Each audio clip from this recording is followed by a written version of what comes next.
জয় শ্রীরাম। এই অনেক দিন পর আপনাদের সামনে উপস্থিত হওয়ার একটাই কারণ, 2021 সালে দেখবেন যে এই আমাদের বিজেপি গভর্নমেন্ট আসতে পারেনি। আমার মতে দুটি কারণে বেসিক্যালি।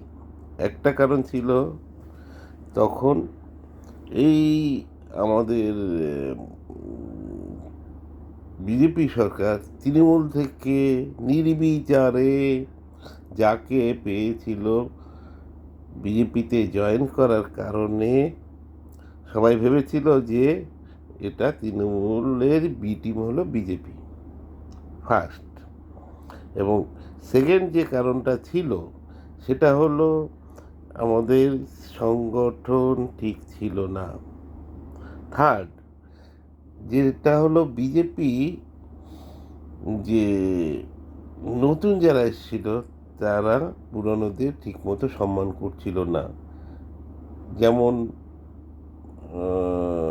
দিলীপ ঘোষ কিংবা অন্যান্য রাহুল সিনহা, এদের 2021 সালে ভোটে এদের ঠিকমতো কাজ করানো হয়নি। মেইনলি এই তিনটি কারণে আমরা বিজেপি গভর্নমেন্ট 2021 সালে আসতে পারিনি। 2026 সালে আমরা সেই একই ভুলটা করতে যাচ্ছি, কিন্তু সেই ভুলটা হয়তো দিক অন্য। যেমন আমরা যদি দেখি যে লক্ষ্মীর ভাণ্ডার বেসিক্যালি কিসের জন্যে, এবং যুব সাথী বেসিক্যালি কিসের জন্যে।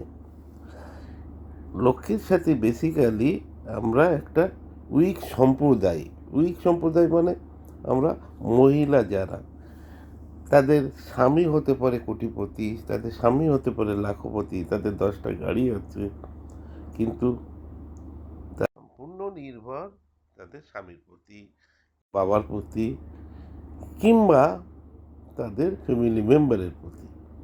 সেজন্যই এই লক্ষ্মীর সাথী যে স্কিমটা এত পপুলার হয়েছে। পপুলার হওয়ার একটাই কারণ, মমতার আমলে লক্ষ্মীর ভাণ্ডারে যে স্কিমটা অনলি ফর লক্ষ্মীদের বিবেচনা করা হয়েছে। এখানে ইকোনমিক্যাল অবস্থাটাকে বিবেচনা করেনি। ইকোনমিক্যাল অবস্থা সাথে যে বিচার বিবেচ্য যে স্কিমগুলো আছে সে তো অনেক আছে। রেশন কার্ড থেকে আরম্ভ করে যে সরকারের যে ঘর দেওয়া হচ্ছে, বিভিন্ন স্কিমের টাকা দেখা, কৃষক বন্ধুর টাকা দেওয়া হচ্ছে, সমস্ত কিছু ইকোনমিক্যাল কন্ডিশন দেখে। কিন্তু লক্ষ্মীর ভাণ্ডারটা আমাদের টোটাল মহিলাদের আত্মসম্মানের একটা জায়গা হয়ে উঠেছিল। তার হাজব্যান্ড লক্ষপতি কোটিপতি হতে পারে, সে হয়তো তাকে মাসে হাত খরচ দিচ্ছে, কিন্তু সমস্তটাই তারা নির্ভর করেছিল তাদের হাজব্যান্ডের প্রতি। কিন্তু বর্তমানে আমাদের সরকার সেই জায়গা থেকে সরে এসে ওটার সাথে একটা ইকোনমিক্যাল কন্ডিশন যুক্ত করছে, যেটা একটা মহিলাদের একটা বড় অংশই আত্মসম্মানে ভুগবে। এবং এই যে তাদের হাজব্যান্ডের 1 লাখ টাকাও যদি কোনো মহিলাকে দেয়, তার যা না মূল্য, এই যে গভর্নমেন্ট যে টাকাটা দিচ্ছিল 1500 টাকা, সেটার মূল্য অনেক বেশি।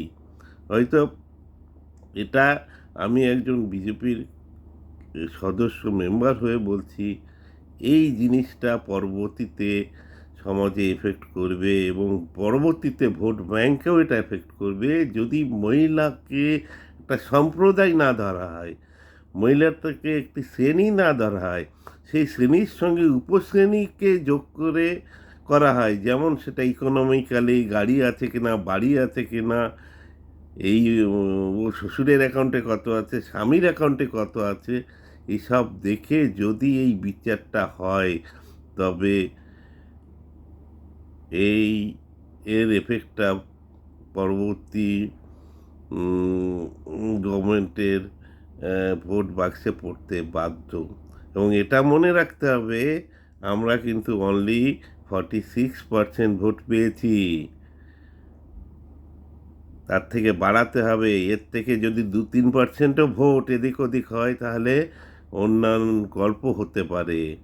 সো আমি গভর্নমেন্টকে আমার মতামত জানানোর জন্যে এবং গভর্নমেন্ট জন্যে এটা বিবেচ্যের মধ্যে আসে, মহিলাকে আলাদা করবেন না ইকোনমিক্যালি, তাদেরকে একটা শ্রেণী হিসাবে আমাদের অন্নপূর্ণা ভাণ্ডারকে লক্ষ্মীর ভাণ্ডার মতো যুক্ত করা হয়। কিন্তু এর মানে সমস্ত কি লক্ষ্মীর ভাণ্ডারের কিছু ভুল ছিল? তারা কিছু পুরুষের অ্যাকাউন্টে টাকা দিয়েছে, লক্ষ্মীর ভাণ্ডারের ভুল আছে, তারা অনুপ্রবেশকারীদের টাকা দিয়েছে। এগুলো তো অনুপ্রবেশ তো আমি এসআইআর যাদের নাম বাদ গেছে তাদের সঙ্গে যদি আমায় আধার কার্ড লিঙ্ক করে দিই তারা চলে যাবে। আমি যদি ভালো করে স্ক্রুটিনি করি তাহলে আমার লক্ষ্মীর ভাণ্ডার থেকে তাদের বাদ দিতে পারি। কিন্তু আবার 12 পাতার একটা ফর্ম এনে লক্ষ্মীদের অপমান করা, এটা ঠিক হচ্ছে না। এর এফেক্ট পড়তে বাধ্য এবং অনতিবিলম্বে লক্ষ্মীদের যেন ইকোনমিক্যালি আলাদা না করা হয়। এই ইকোনমিক্যাল কন্ডিশন স্কিম বিভিন্ন আছে, যেটা হয়তো গরিব শ্রেণী পাচ্ছে, কিন্তু এর থেকে মধ্যবিত্ত ফ্যামিলি কি পাচ্ছে? কিছুই পাচ্ছে না। মধ্যবিত্ত ফ্যামিলি দিন দিন নিচের তলাতে চলে যাচ্ছে।